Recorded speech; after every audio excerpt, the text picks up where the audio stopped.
এখন নিৰ্মীয়মান পকী দলঙে জলাকলা হৈছে ধুবুৰীৰ বৃহত্তৰ জৰুৱা বন্দীখানা অঞ্চলবাসী।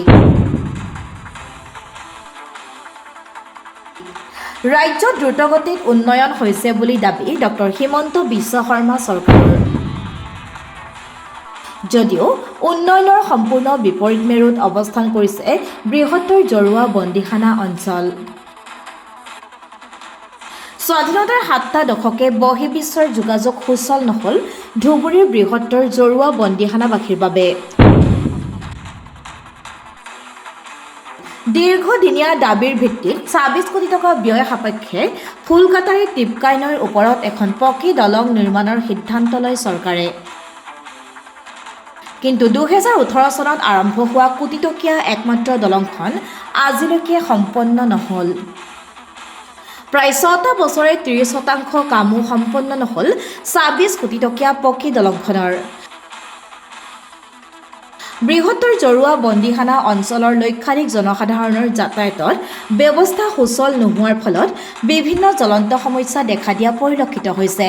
কিন্তু গুৰুত্ব নাই কামৰ ঠিকা লাভ কৰা গৌতম কনষ্ট্ৰাকশ্যন নামৰ কোম্পানীৰ। গুৰুত্ব নাই স্থানীয় সাংসদ বিধায়কৰ। বিগত দিনৰ স্থানীয় দল সংগঠন তথা সচেতন ৰাইজে বিভিন্ন সময়ত নিৰ্মাণকাৰী সংস্থাৰ বিৰুদ্ধে প্ৰতিবাদ সাব্যস্ত কৰি অহাৰ পিছতো গুৰুত্ব নাই বিভাগীয় কৰ্তৃপক্ষ অথবা জিলা প্ৰশাসনৰ। গুৰুত্ব নাই দলং নিৰ্মাণকাৰী সংস্থাৰ। মাত্ৰ ২-৩জনকৈ শ্ৰমিকৰ জৰিয়তে অতি লেহেমীয়া গতিত কাম চলাই নিয়াৰ অভিযোগ তুলি শীঘ্ৰেই দলংখনৰ নিৰ্মাণ কাৰ্য সম্পন্ন কৰাৰ দাবী জনাইছে জৰুৱা বন্দীখানা নাগৰিক মঞ্চই। ইতিমধ্যে বুধবাৰে বৃহত্তৰ জৰুৱা বন্দীখানা নাগৰিক মঞ্চৰ সভাপতি অধিবক্তা নজৰুল ইছলামৰ নেতৃত্বত সজাতি দল এটাই ধুবুৰী জিলা উন্নয়ন আয়ুক্তক সাক্ষাৎ কৰি এখন স্মাৰকপত্ৰ প্ৰদান কৰে। অভিযোগ অনুসৰি ফুলকাটাৰী টিপকাই নৈৰ পাৰঘাটত চলি থকা পাৰঘাট চিণ্ডিকেটৰ বাবে দলং নিৰ্মাণত লেহেমীয়া কৰা হৈছে। কাৰণ ফুলকাটাৰী পাৰঘাটত মাহেকত সংগ্ৰহ হোৱা লাখ লাখ টকাৰ এটা অংশ দলং নিৰ্মাণকাৰী সংস্থালৈ যোৱাৰ বাবে দলং নিৰ্মাণত লেহেমীয়া কৰি অহাৰ অভিযোগ স্থানীয় সচেতন ৰাইজ তথা জৰুৱা বন্দীখানা সচেতন নাগৰিক মঞ্চৰ। জানে যে ধুবুৰী জিলাৰ দক্ষিণখানৰ বিধানসভা সমষ্টিৰ অন্তৰ্গত ফুলকাটাৰী টিপকাই নদীৰ ওপৰত এখন RCC দলং নিৰ্মাণ হৈ আছে ২০১৮ চনৰ পৰা। ৫ বছৰ হৈ গ'ল। সেইটো দায়িত্বত আছে গৌতম কনষ্ট্ৰাকশ্যন মানে অশোক সিঙি, তাৰ ঘৈণীয়েক তাৰ অনাৰ বুলি কয়, কিন্তু একচুৱেলি অশোক সিঙি তাৰ দায়িত্বত আছে, ঠিকাদাৰৰ নিৰ্মাণৰ দায়িত্বত আছে। ৫ বছৰত 40% কাম তাত সম্পূৰ্ণ হোৱা নাই। আমি বহুতবাৰ বিভিন্ন ঠাইত মেম'ৰেণ্ডাম দিছোঁ। আজিও আমি জিলা প্ৰশাসনৰ জিলা আয়ুক্ত অফিচত আহি পেলাই আমি DD ছাৰক সাক্ষাৎ কৰি এখন মেম'ৰেণ্ডাম দিলোঁ যে আমাৰ ব্ৰিজৰ কামখন অতি লেহেমীয়া হৈ আছে, সোনকালে তীব্ৰগতিত হ'ব লাগে, কিয় লেহেমীয়া হৈ আছে। আমি মেম'ৰেণ্ডাম দিছোঁ আৰু লগতে আমি এখন কমপ্লেইনো দিছোঁ যে তাত নিশ্চিতভাৱে আমি জানো যে এটা চিণ্ডিকেট চলি আছে। চিণ্ডিকেট এটা চলাৰ কাৰণে ইচ্ছাকৃতভাৱে সেই কামখন লেহেমীয়া কৰি থকা হৈ আছে।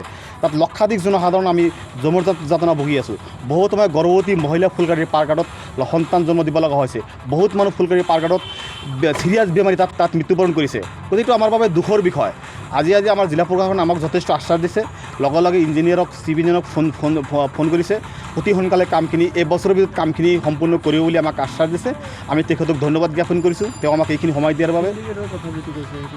আমি চিণ্ডিকেটৰ কথা এইকাৰণেই কৈছোঁ যে আপোনালোকে যে ফুলকাটাৰী পাৰঘাট তাতে ডাঙৰ এটা নেক্সাছ চলি আছে, ডাঙৰ এটা ব্যৱসায়। তাতে পাৰঘাট মিনিমাম 50,000ৰ ওপৰত তাত কালেকশ্যন। বহুত ৰাজনৈতিক নেতা পালি নেতা তাত ইনভলভ। কিছুমান মানুহ ইচ্ছাকৃতভাৱে মানে ব্ৰিজৰ কাম কৰোঁতে লেহেমীয়া হয়, এটা ৰাজনৈতিক চক্ৰ তাত ইনভলভমেণ্ট। আৰু এটা কথা হ'ল যে এটা লেণ্ড ডিস্পিউটৰ কথা মাজে মাজে ওলাই আহে। গতিকে আজি আমি জিলা আয়ুক্ত মহোদয়ক আমি অনুৰোধ জনাইছোঁ যে সেইখিনি যদি লেণ্ড ডিস্পিউট আছে, লেণ্ড ডিস্পিউট অতি সোনকালে লেণ্ডটো ৰিকুইজিশ্যন কৰিব লাগে। কাৰণ এজন মানুহৰ এটা আধা বিঘা বা এবিঘা মাটিৰ কাৰণে লাখ লাখ মানুহ চাফাৰ কৰিব, এইটো কেতিয়াও হ'ব নোৱাৰে। প্ৰশাসনে যিকোনো সময়ত যিকোনো মাটি ৰিকুইজিশ্যন কৰিব পাৰে, অধিগ্ৰহণ কৰিব পাৰে।